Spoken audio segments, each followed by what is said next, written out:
بسم اللہ الرحمن الرحیم نحمدہ ونصلی علی رسولہ الکریم۔ آج صبح ہی یہ نہایت افسوسناک اطلاع موصول ہوئی کہ حضرت حاجی عبدالوہاب صاحب رحمۃ اللہ علیہ اب اس دنیا میں نہیں رہے۔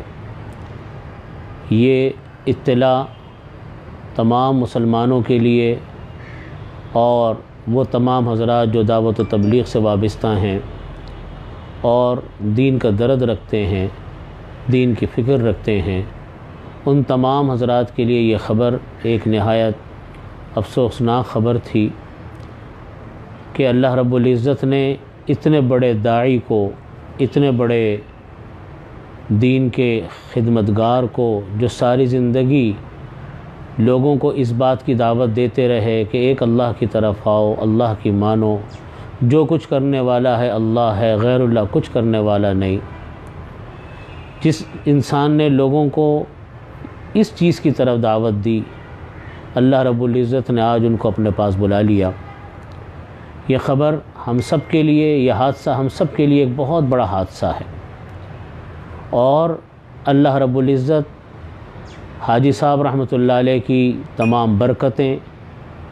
اور ان کی فیوزات سے ہم سب کو مالا مال فرمائے، اور حضرت حاجی صاحب رحمۃ اللہ علیہ کی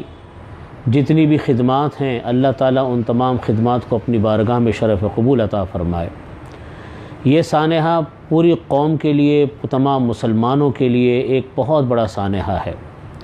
اس لحاظ سے کہ حضرت حاجی صاحب رحمۃ اللہ علیہ نے تبلیغ کے میدان میں، دعوت کے میدان میں جو خدمات انجام دیں، وہ پوری دنیا میں ماشاءاللہ آج پھیلی ہوئی ہیں۔ وہ تمام ممالک جہاں لوگ آج عیاشیوں کے لیے جاتے ہیں، جہاں لوگ گھومنے کے لیے جاتے ہیں، ان ممالک میں بھی آج دعوت و تبلیغ کا کام ماشاءاللہ پورے زور و شور کے ساتھ اور پورے اہتمام کے ساتھ جاری ہے۔ یہ زندہ جاگتا ایک نمونہ ہے، یہ زندہ جاگتا ایک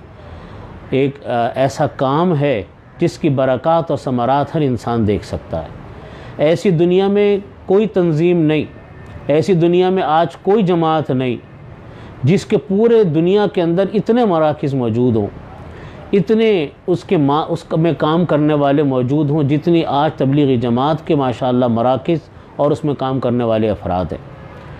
اس میں جہاں ان تمام میرے مسلمان بہنوں کا، بھائیوں کا، علماء کا کردار ہے جنہوں نے دعوت و تبلیغ کے لیے محنت کی، ان سب کے ساتھ ساتھ حضرت حاجی صاحب رحمۃ اللہ علیہ کی محنت اور دعائیں بھی اس کے اندر شامل ہیں۔ حضرت حاجی صاحب رحمۃ اللہ علیہ کی کاوشوں کا وہ جیتا جاگتا ایک نمونہ ہے۔ مینجمنٹ اور انتظام حضرت حاجی صاحب رحمۃ اللہ علیہ اور ان کی دعائیں اور ان کی برکتیں ماشاءاللہ شامل حال تھی، جس کی وجہ سے آج پوری دنیا کے اندر یہ کام ماشاءاللہ اتنے بڑے پیمانے کے اوپر پھیلا ہے۔ یہ سارا کام آج حضرت حاجی صاحب رحمۃ اللہ علیہ کے لیے صدقہ جاریہ ہے۔ اللہ تعالیٰ اس کام کو اپنی بارگاہ میں قبول بھی فرمائے، اور ایسے مزید رجال اللہ تعالیٰ اس امت کو عطا فرمائے جو اس کام کو مزید آگے بڑھائیں، اور جتنے حضرات حضرت حاجی صاحب رحمۃ اللہ علیہ کے ساتھ کام کرنے والے، ان کے زیر انتظام چلنے والے، دعوت و تبلیغ کے میدان میں کام کرنے والے ہیں، اللہ رب العزت ان سب کی کاوشوں کو اپنی بارگاہ میں قبول فرمائے، اور حضرت حاجی صاحب رحمۃ اللہ علیہ کی فیوز و برکات سے ہم سب کو مالا مال فرمائے۔ وآخر دعوانا الحمدللہ رب العالمین۔